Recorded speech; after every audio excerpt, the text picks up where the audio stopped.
The thorn forest and scrubs. तो भाई ये ट्रॉपिकल डेसिडियस, वेट ड्राई तो क्लियर है, बट एक बार अच्छे से जल्दी से रीड कर लेते हैं ट्रॉपिकल डेसिडियस और फिर थॉर्न फॉरेस्ट और फिर उसके बाद माउंटेन मैंग्रोव्स और वाइल्ड लाइफ वाले पार्ट पर आएंगे। ठीक है, तो हमने डेसिडियस फॉरेस्ट में क्या पढ़ा था कि वाइड स्प्रेड फॉरेस्ट है, मानसून फॉरेस्ट है, मानसून आएगा तब जिएगा, 200 से 70 सेंटीमीटर के बीच में बारिश होगी, 6 से 8 महीने वीक्स तक ड्राई ड्राई समर पे अपनी लीज शेड ऑफ करेगा। तो the base availability of water हमने दो पार्ट में बांटा था इनको, मॉइस्ट में और ड्राई डेसिडियस में। जो फॉर्मर था, मतलब ये जो मॉइस्ट वाला है, वो 200 से 100 सेंटीमीटर के बीच में मिलेगा, नॉर्थ ईस्टर्न स्टेट्स में मिलेगा, झारखंड में मिलेगा, तुमको उड़ीसा पे मिलेगा, छत्तीसगढ़ पे मिलेगा और फर्टिल्स ऑफ हिमालयास पे मिलेगा, और ईस्टर्न स्लोप्स ऑफ वेस्टर्न मतलब levered side of western Ghats में मिलेगा। तो टीक साल बैम्बू, टीक साल शीशम, खैर मलबरी, अर्जुन, कुसुम, इस साइड सैंडलवुड ये मिलेगा। तो मतलब बैम्बू, साल, शीशम, सैंडलवुड, खैर, कुसुम, अर्जुन, मलबरी, यहाँ पे कमर्शियली इंपॉर्टेंट ट्रीज मिलेंगे। जो ड्राई डेसिडियस फॉरेस्ट है वो 100 से 70 सेंटीमीटर के बीच पे रहेगा। ये फॉरेस्ट जो है वो रेनियर पार्ट पे मिलेगा, peninsular plateau and plains of Bihar and Uttar Pradesh पर। और यहाँ पे तीक साल नीम पीपल उगेगा। लास्ट पार्ट ऑफ रीजन काट चुके हैं हम। क्यों काट चुके हैं? हमको ग्रेजिंग चाहिए थी, हमको कल्टीवेशन चाहिए था। ठीक है, अब इसके भी एक पीछे कहानी होती है कि कैसे फॉरेस्ट कोलोनियलिज्म के टाइम पे कैसे एक्चुअली लगता क्या था, मैं थोड़ा सा बता देता हूँ उस चैप्टर को एकदम थोड़ा सा पार्ट पे थोड़ा सा ब्रीफ में बताता हूँ। तो होता क्या है कि जो फॉरेस्ट था, जो कोलोनियलिज्म का पीरियड था, तो जो ब्रिटिशर्स को लगता था कि forest is of no use, तो वो उनको लगता था कि फॉरेस्ट काटो, कल्टीवेट करो, एग्रीकल्चर होगा, हमको एग्रीकल्चर से प्रॉफिट मिलेगा, हमको एग्रीकल्चर से हमको अपना ट्रांसपोर्ट मिलेगा। तो ऑब्वियसली वो अपना ट्रेड सोच रहे थे, हमारे बारे में तो सोच नहीं रहे थे, हमारी इंडिया के लैंड के बारे में तो सोच नहीं रहे थे। तो वो करे यही चीज़, ठीक है, कि अपने यहाँ हमारे लैंड काटे और ये फॉरेस्ट काटे, कल्टीवेशन उगाए। तो इसीलिए यही जो नेचुरल डेसिडियस फॉरेस्ट का बहुत बड़ा पार्ट उन्होंने काट दिया था। क्योंकि खुद ही अगर तुमने लास्ट ईयर में पढ़ा होगा थोड़ा थोड़ा वो ब्लू रेबिलियन वाले चैप्टर पे, तो तुमको पता चलेगा कि वो कैसे ये सेंट्रल इंडिया पे, यहाँ वेस्ट बंगाल पे, कैसे यहाँ पे हावी थे भाई। यहाँ पे इनका ज़्यादातर आँखों पे थे ये, और ये ईस्टर्न एरियाज पर, मतलब ये ईस्ट इन द सेंस मतलब कोस्टल एरियाज पर, क्योंकि इनको यहाँ से ट्रांसपोर्ट ईजी पड़ता था भाई। ठीक है, तो अगर अच्छा ठीक है, अगर मेरे को थोड़ी सी और बुराई करनी होगी ना ब्रिटिशर्स की, तो मैं ये ज़रूर बोलूँगा भाई कि before the colonialism started in India, हमारी हम इंडिया पूरी 1/4 ऑफ पूरे वर्ल्ड इकोनॉमी देते थे। मतलब लाइक इंडिया और चाइना मिला के पूरा 50% ऑफ वर्ल्ड जीडीपी देते थे, और जिसमें से चाइना का शेयर एग्जैक्टली आधा था 50% से। तो मतलब हम 1/4 इकोनॉमी थे पूरे जीडीपी के, पूरे 1/4 जीडीपी ऑफ वर्ल्ड हम देते थे। तो अब जैसे ही कोलोनिज्म गया तो वो exactly turn into 3% of world GDP. तो तुम सोच लो भाई, ये कोई कोइंसिडेंस नहीं था, ये एक प्लान्ड लूट थी। अब मैं कहाँ से कहाँ पहुँच गया, सॉरी। ठीक है, the thorn forest and scrubs. तो जो रीजन है जो कि लेस देन 70 सेंटीमीटर है रेनफॉल का, और natural vegetation consist of thorny forest and bushes.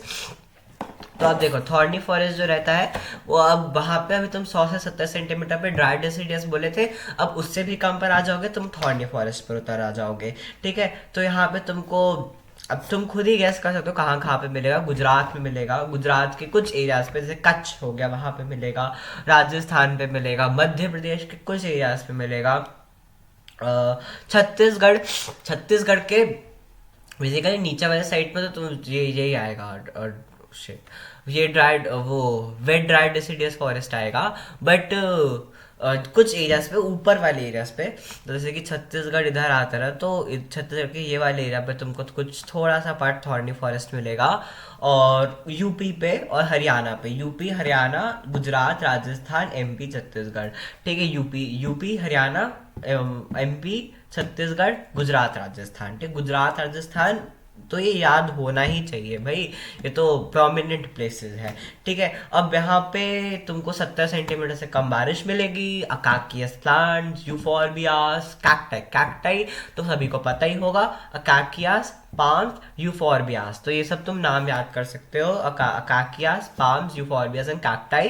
Rats, mice, rabbits, bulls, lions, lion snake, हाँ लायंस भी लिखा है क्या इसमें, हाँ lion, tiger, wild ass, horses and camels, camels तो पता ही होगा, इट्स अ थिंग।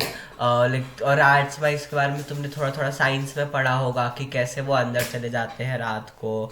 स्नेक्स भी मिलते हैं पर्टिकुलर टाइप के, तुमको वहाँ पे वो भी स्कॉर्पियंस जैसे भी मिलेंगे। ठीक है, the reason with less than 70 centimetre of rainfall, the natural vegetation consist of thorny forest and bushes.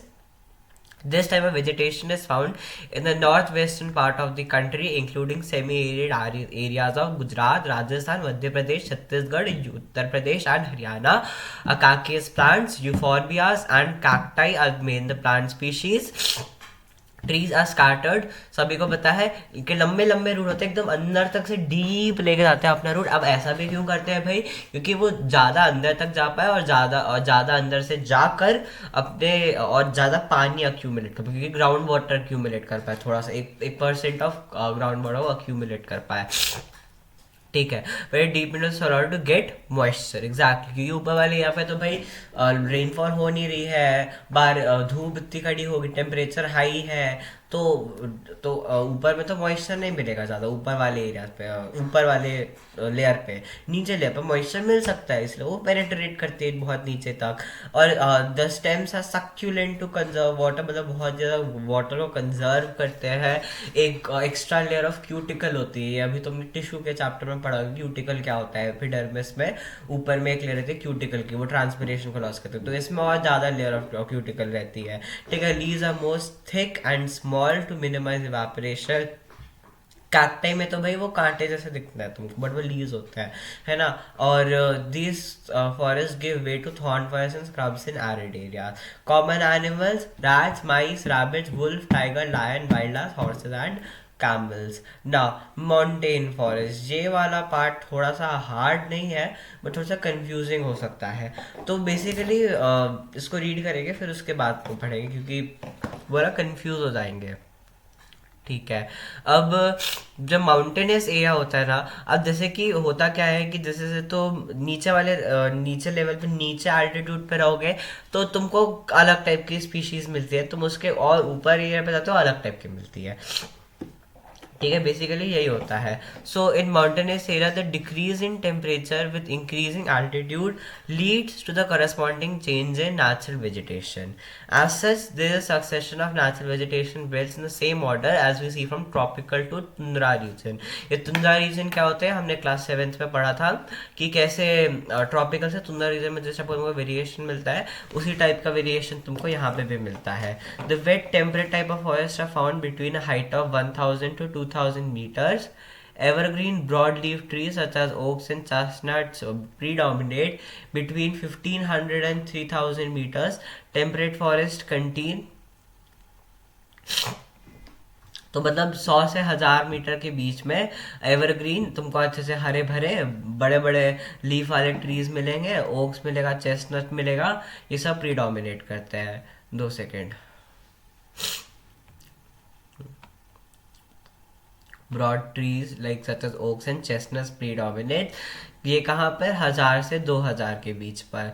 ठीक है, अब बिटवीन 15,000 to 3000 मीटर तुमको टेम्परेट टाइप ऑफ फॉरेस्ट मिलेगा containing coniferous trees like pine, deodar, silver fir, spruce, cedar are found. ठीक है, 1500 से 3000 के बीच में टेम्परेट फॉरेस्ट मिलेगा। कॉनिफेरस ट्रीज जैसे कि पाइन, दियोदार, अब देखो 1000 से 2000 पे तुमको बड़े बड़े ट्रीज मिले, बड़े बड़े पत्ते मिले। अब उसके थोड़ा ऊपर जाओगे तो टेम्परेट फॉरेस्ट मिलेगा आर फाउंड। अब these forest are cover mostly the southern slopes of the Himalayas, places having high altitude in southern most and north east India. अब उसके और हायर एलिवेशन पे जाओगे, 1500 से 3000 ऊपर पे जाओगे तो टेम्परेट ग्रासलैंड्स मिलेंगे। ठीक है, टेम्परेट ग्रासलैंड्स मिलेंगे। अब उसके भी और ऊपर जाओगे, मतलब मोर देन 3600 मीटर्स पे जाओगे, so above the sea level, तो temperate forest and grasslands give to the alpine vegetation. फिर उसके बाद ये जो तुम्हारा टेम्परेट ग्रासलैंड्स था, तो हुआ क्या, अभी तक 1000 से 2000 मीटर के बीच पे बड़े बड़े पत्ते वाले, लीव्स वाले, जैसे evergreen broad leave trees, oaks, chestnuts predominate करे थे।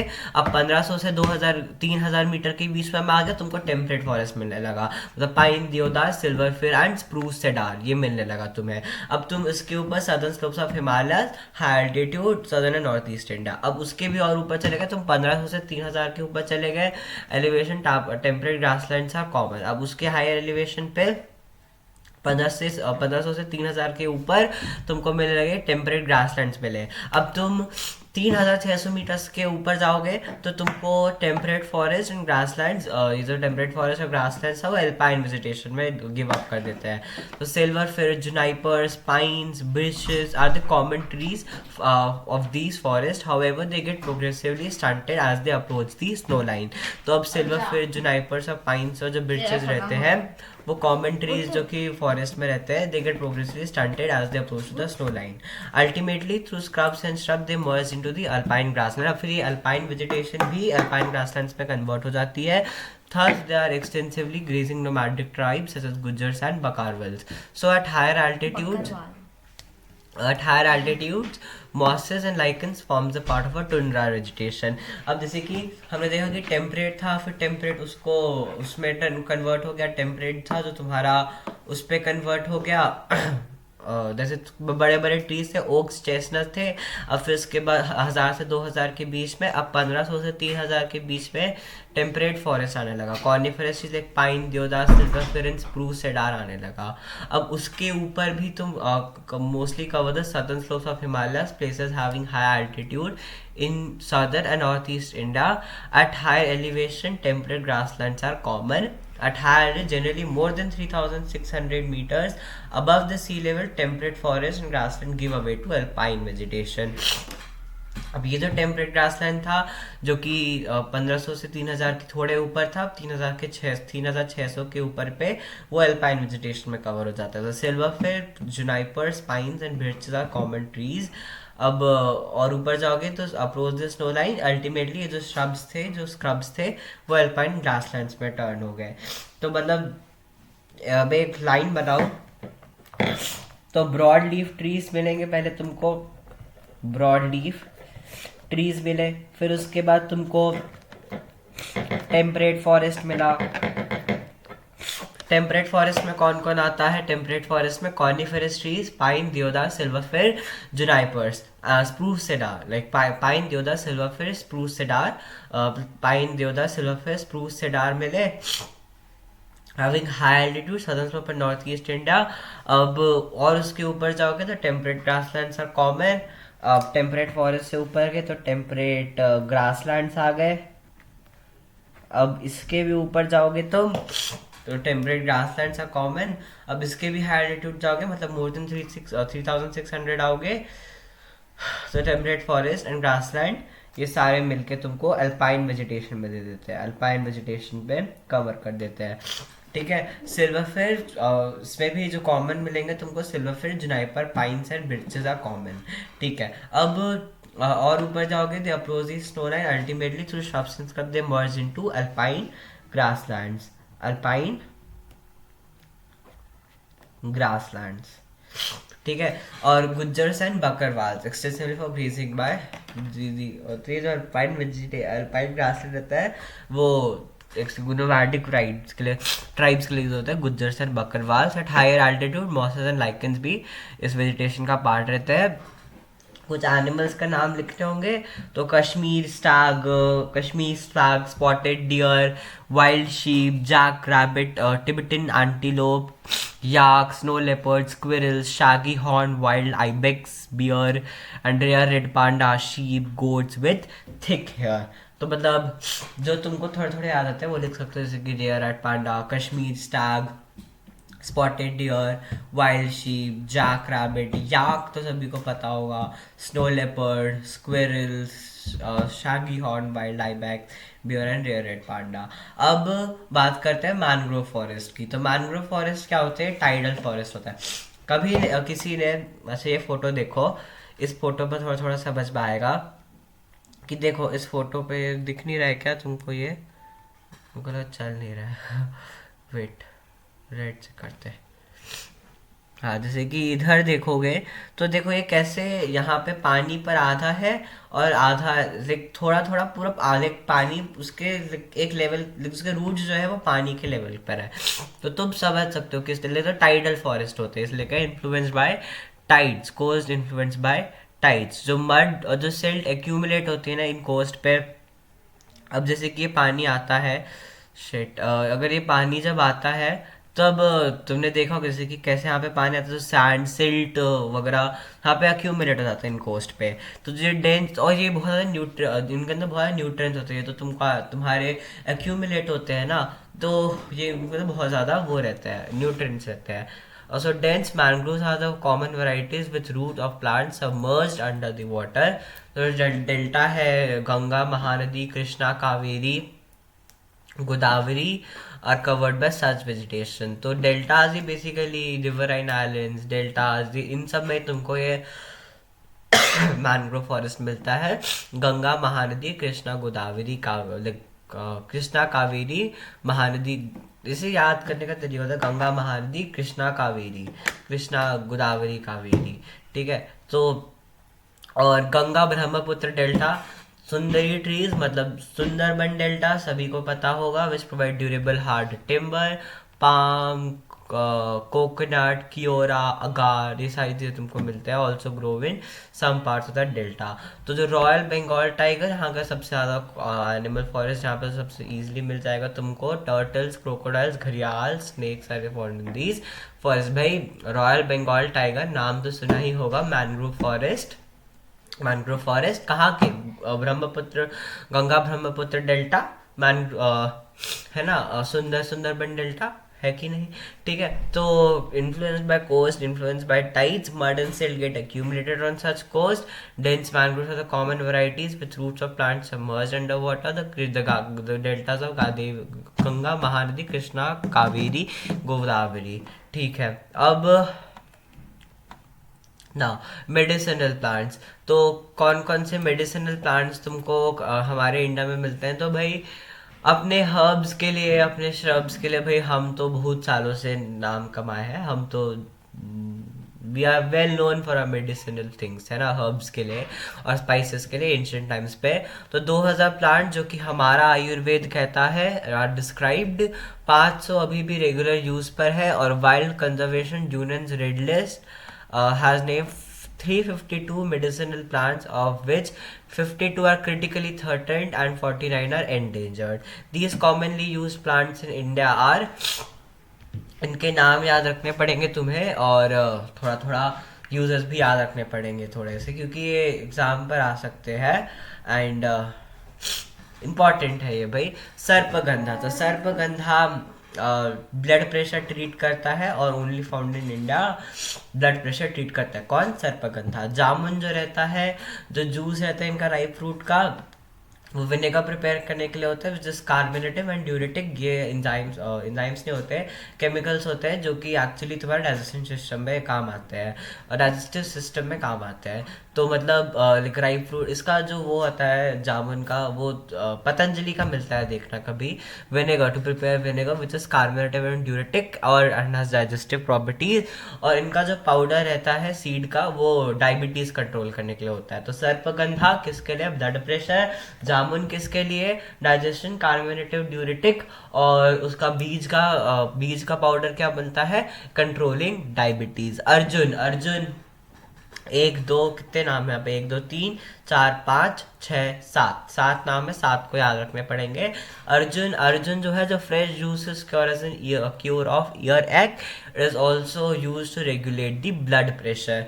कान, ईयर का, एक का मतलब होता है दुखना, तो लाइक ईयर का कान के दुखने पे, क्योर पे, और ब्लड प्रेशर को रेगुलेट करता है। The fresh juice of is use for cure of year एक्ट और also use for regulating blood pressure. Babul, babul सुना ही होगा। Babul these are use to cure for eye. And gum use as tonic, इसको तुम ऐसे याद कर सकते हो, डाबर बबूल करके आता है ना ऐड, तो उसे गम, वो गम के लिए नहीं बोल रहे हैं यहाँ पे, बट बोले इसका जो गम होता है, जिसके ट्रीज के बार्क का जो अंदर का गम होता है, वो एज अ टॉनिक यूज होता है और used as a cure for eye sore. ठीक है। नीम जो है एंटीबैक्टीरियल प्रॉपर्टीज होती है, सभी को पता है, has an has high antibiotic and has an antibacterial properties। इसे सभी को पता है, हमने किसी तो चैप्टर में पढ़ा था, तो 8th में पढ़ा था कि इसको स्टोरेज के लिए नीम को डाल देते हैं जिससे पेस्ट ना आए, है ना। एग्रीकल्चर करके जो चैप्टर था, पहला चैप्टर। तुलसी कफ एंड कोल्ड के लिए, ट्रीटमेंट के लिए यूज होता है। और kachnar, kachnar is use to cure asthma and ulcers. ठीक है। The buds and root are use to digestive problems. तो सर्पगंधा ब्लड प्रेशर, जामुन किसके लिए, डाइजेस्टिव प्रॉपर्टीज एंड डायबिटीज। अर्जुन, अर्जुन जो रहेगा वो तुम्हारा रहेगा ईयर आक और ब्लड प्रेशर, ईयर आक और ब्लड प्रेशर। जो बाबुल रहेगा, बाबुल को तुम गम यूज एज अ टॉनिक, और आईसोर, आईसोर। और नीम एंटीबैक्टीरियल है, एंटीबायोटिक है। तुलसी जो है कफ एंड कोल्ड को यूज करता है, को भगाता है और cure cough and cold, and it is used and kachnar is used to cure asthma and ulcers. The buds and roots are good for digestive problems, kachnar। ठीक है। Asthma and ulcers. एक और बार याद कर लेते हैं, सर्पगंधा ब्लड प्रेशर, जामुन, जामुन तुम्हारा उसके लिए होता है, डायबिटीज के लिए होता है उसका पाउडर, और उसका विनेगर कार्बोनेटेड ड्यूरेटिक होता है, जिसको हम बोलते हैं डाइजेस्टिव प्रॉपर्टीज होती है। अर्जुन के पास तुम्हारा ईयर आक होता है और ब्लड प्रेशर होता है। बाबुल के पास gum use as a tonic and eyesore. नीम के पास antibiotic and antibacterial. Tulsi cough and cold. Kachnar asthma ulcers and for and buds use as a digestive problems, kachnar. ठीक है। तो तभी ने तुलसी तो यूज करी होगी, नीम तो देखा ही होगा, बाबुल सुना ही होगा। ठीक है ना। Wild life. ठीक है। तो जैसा उसका फ्लोरा इंडिया का भी हमने पढ़ा, इतना बड़ा है, इतना अच्छा है, उसी के तो हमारा जो भाई फ्लोरा फौना है वो भी उतना ही बड़ा है। As in in its fauna it is approximately 90,000 animal species. Country has about 2,000 species of birds, making that they constitute 13% of the world's total. There are 2,546 species of fish, which account for 12% of the world's stock. It also shares 5 and 8% of the world's amphibians, reptiles, and mammals. The elephant are most majestic animal among the mammals. भाई ऐसा है, elephants को मैं सही बता नहीं सकता कहाँ पे मिलेंगे, बट पूरे कंट्री अक्रॉस से मिलते हैं भाई। तुमको वहाँ पे चले लाइक ऑब्वियसली हिमालय में बोलोगे तो नहीं मिलेंगे बट ज़्यादातर सेंट्रल इंडिया पे तुमको मिल जाएगा, कर्नाटका पे, उस नॉर्थ ईस्ट पे मिलेगा ही मिलेगा, केरला पे भाई, साउथ है, इधर है। और वन हॉर्न राइनोसोरस जो है वो मिलता है तुमको आसाम एंड वेस्ट बंगाल में। मैंने उस समय बोला था कि इधर भी आएगा वो चीज़। तो एरिड एरियाज ऑफ राइनोकोर जो था डेजर्ट में, खुद ही गैस कर लो क्या आ सकता है। वाइल्ड आस आ सकता है, कैमल्स आ सकते हैं रिस्पेक्टिवली। ठीक है। इंडियन बाइसन, नील गाय, नील गाय तो देखी होगी बहुत लोगों ने भाई, बहुत कॉमन है nilgai. Chausingha, gazelle, different species of deer, तो किसी एक टाइप का तो देखा ही होगा, found in India. It also different species of monkey, तो भाई सभी ने देखा होगा। And wildlife protection act was implemented in 1972 in India. याद रखना 1972। तो इंडिया एक दौती कंट्री है जहाँ पे टाइगर्स भी मिलते हैं, लायंस भी मिलते हैं। जो हमारा नेचुरल हैबिटेट है इंडियन लायन का, वो होता है गिर फॉरेस्ट इन गुजरात, सभी को पता होगा ये भी चीज़। द टाइगर्स मध्य प्रदेश में मिलेगा, छत्तीसगढ़ में भी कहीं कहीं, नॉट एवरी पार्ट बट एक दो तुमको मिल जाएगा। मध्य प्रदेश सुंदरबन और रॉयल बंगाल टाइगर मिल जाएगा, Himalayan and the Himalayan region. Leopards too और the members of cat family, they are important among animals of prey. ठीक है। अब एक बार याद कर लेते हैं, हमने एलिफेंट के बारे में बात करी है, अभी तक hot west forest of Assam Karnataka elephant कहाँ कहाँ मिलते हैं, वन हॉर्न राइनोसॉरस के बारे में बात करी है, और रन ऑफ कच्छ थार डेजर्ट में आस वाइल्ड आस मिलेगा, कैमल्स मिलेंगे, और Indian bison, nilgai, chousingha, और डियर। ठीक है, मंकी इसके बारे में बात करी, टाइगर के बारे में बात करी, लायंस के बारे में बात करी। द गिर forest is the last meaning habitat of the Asiatic Lions. हाँ ये है, it's a very important and a very प्राउडी thing है ना। अभी तक हमने इसको हटाया नहीं है, ये अभी तक बहुत आई थिंक ये नेचुरल सेंचुरी। गिर फॉरेस्ट तुमको यहाँ पे मिलेगा, देखो गिर, ये देखो एग्जैक्टली। हाँ, the Himalayan harbour hardy are animals which survive in extreme cold. Ladakh's freezing altitudes are a home of or home to या करे कोई गया होगा क्या बोलते हैं मनाली शिमला के ट्रिप पे, तो हर दूसरे जगह पे तुमको मिलेगा याक, याक पे फोटो खिंचा लो, याक पे फोटो खिंचा लो, याक पे फोटो खिंचा लो, ये मिलेगा तुमको। ठीक है, are home to yak the shaggy horn wild आई wild oxes weighing around 1 ton. 1 ton is 1000 kg, तो मतलब 1000 kg का वाइल्ड ऑक्स मिलेगा तुम्हें। The Tibetan antelope and the bharal, the wild sheep kiang, the Tibetan wild ass. Furthermore, the ibex, bear, snow leopards, rare red panda found in the certain pockets। अरे ये यही वाले थे हैं, इधर वाले Kashmir stag, spotted deer, wild sheep, jack, rabbit, Tibetan antelope, yak, snow leopard, squirrel, shaggy horn, wild ibex, bear, rare red panda, sheep, goats with thick hair। और ये वाइल्ड लास है ना, वाइल्ड लास याद रख सकते हो तुम इसमें, मेनली वाइल्ड लास इसमें होता है क्या शायद। हाँ जी, वाइल्ड लास। देखो थॉर्नी फॉरेस्ट का वाइल्ड लास याद रखना तुम। और क्योंकि देखो, जो थोड़े थोड़े तो तुमको भी पता रहता है और एक नेचुरली, बट कुछ कुछ जो नए नाम रहते हैं, जैसे कि टिबेटन एंटीलोप हो सकता है नया नाम, रेयर रेड पांडा हो सकता है। रेयर रेड पांडा की तो फोटो भी दिखा सकते हैं, rare red panda. They are sweet cute right. हाँ, सो रेयर रेड पांडा, और rare red panda, the Tibetan antelope, yak, snow leopard, squirrel, shaggy horn, wild ibex। Photo दिखा सकते हैं हम थोड़ी थोड़ी। shaggy horn, wild ibex,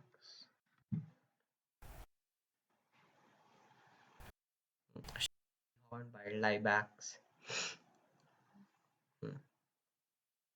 ये और कौन है, और shaggy horn, wild ibex, rare red panda, sheep, goats, Kashmir stag, ये भी देख लेते हैं चलो। कश्मीर stag, रेयर रेड एक दो हो, काफी है। और ये भी देख लेते हैं वाइल्ड लास। तो डोंकी ऐसे दिखता है। ठीक है, ठीक है। Rabbit, Tibetan antelope, snow leopards, और red panda, ibex, bear, Tibetan antelope, हर्ल्स, wild sheep, Yang.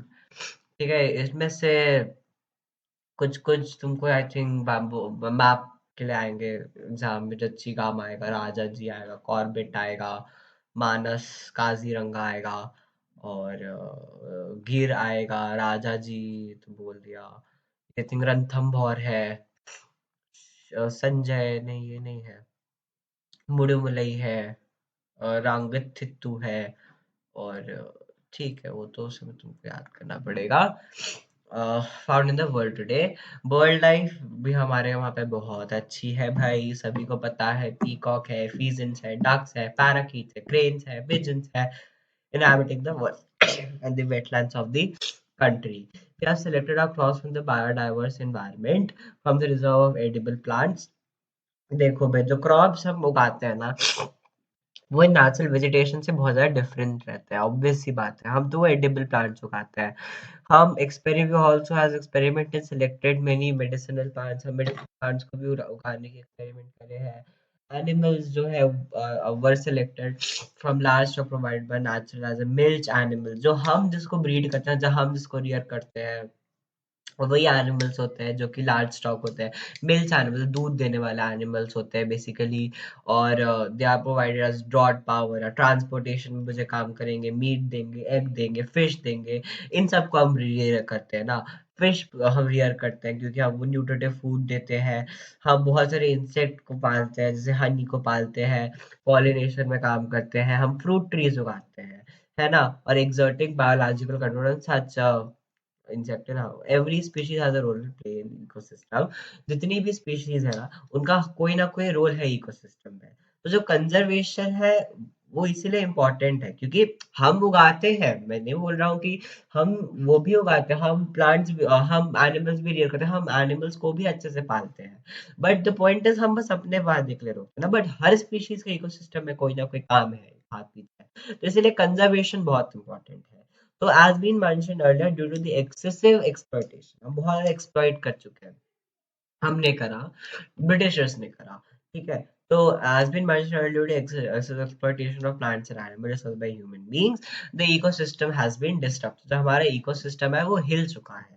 So about 1300 plant species अभी endangered है, 20 species extinct हो गई है, और quite a few animal species are also endangered and some have become extinct।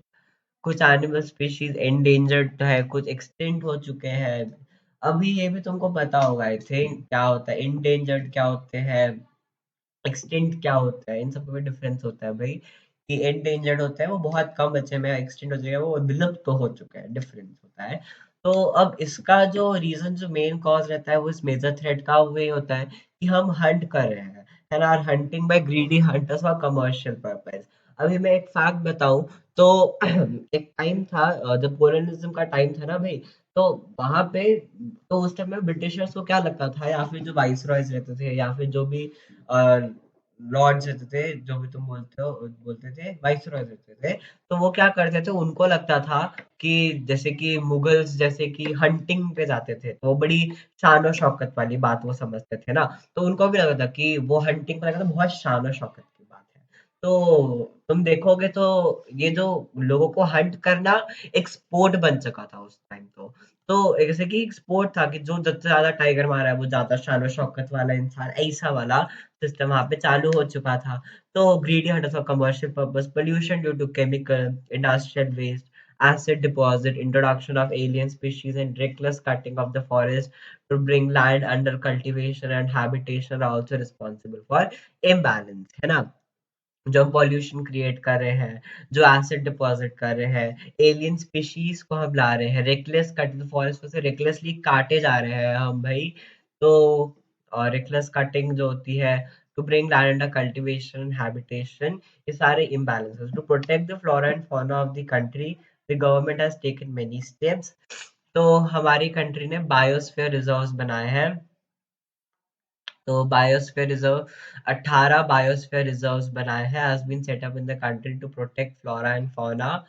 10 out of these are Sundarban, Nanda Devi, Nanda Devi, Gulf of Mannar, Nilgiri, Nokrek, Great Nicobar, Manas, Simpilal, Pachmadi, Atanakmar, Amakkantak have been included in the World Network of Biosphere Reserve।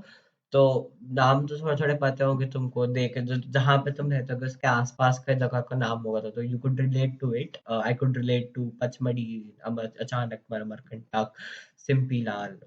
So like there are 10 here, and there I think all the 18 are mentioned over here also, 18 biosphere reserve: Sundarban, Simpilaal, Gulf of Mannar, Dihang Dibang, Nilgiri, Dibru Saikhowa, Nanda Devi, Agasthay Malli, Agasthay Malli, Nokre, Kanchanjunga, Great Nicobar, Pachmarhi, Manas, Achanakmar, Amarkantak. मैं तो बोलूँ भाई इनको 18 को से याद नहीं करने हैं। बस एक बार अगर कोई क्वेश्चन आए कि ये है क्या बायोस्फीयर, तो ऐसा तुमको रिलेट कर पाऊंगा, ऐसा होना चाहिए बस। जैसे वो कोई ऐसा क्वेश्चन नहीं देता कि 18 बायोस्फीयर रिजर्व के नाम बताओ, ऐसा क्वेश्चन नहीं आता है। तब भी याद रख लो: Sundarban, Simlipal, Gulf of Mannar, Dihang Dibang, Nilgiri, Dibru Saikhowa, Nanda Devi, Agasthyamalai, Nokrek, कांगशन, दोगा, दोंगा, Great Nicobar, Pachmadi, Manas, Achanakbar, Amarkantak. The financial and technical assistance is provided to many botanical gardens by government since 1992. Financial और टेक्निकल असिस्टेंस जो कि बोटानिकल गार्डन्स रहते हैं 1992 से हम देते आए हैं। कच्छ है, कोल्ड डेजर्ट है, शेषाचलम है, पन्ना है, project tiger, project rhino, project great Indian bustard, ऐसे बहुत सारी इको डेवलपमेंट प्रोजेक्ट्स हमने इंट्रोड्यूस करे हैं और 103 national parks, 535 wild life sanctuary and zoological gardens are set up to care up to take care of the natural heritage. And all of us must realize the importance of natural ecosystem for our own survival. It is possible if indiscriminate destruction of natural environment is put to an immediate end. ये last part पढ़ लेते हैं migratory birds. तो some of wetlands of India are popular with migratory birds. Migratory birds क्या होती है कि वो एक सीजन में इस कंट्री पर रहेगी, इस पार्ट पे रहेगी, फिर दूसरे कंट्री के वो दूसरे टाइम पे उधर चली जाएंगी। So during winter birds such as Siberian crane come in large number. One such place favorable with these birds is Run of Kutch, winters में. क्योंकि Run of Kutch is not like it is winter over there, but not much harsh winter you could say. But Siberia है, Siberia is a very cold country. तो वहां से Siberian cranes आते हैं और is in the Run of Kutch at a place where the desert merges with the sea. तुम देखोगे कभी रन ऑफ कच्छ का एरिया तो तुम्हें पता चलेगा कि कैसे वो सी और से टच करता है। So flamingo with their brilliant pink plumage come into thousands to build nest mounds from the salty mud and raise their young ones. It is one of among many extraordinary sights in the country. Okay, so देखोगे तुम इसकी photo देख लेते हैं migratory birds in run in Kutch. In Kutch. Sorry नहीं आया। इन run of Kutch.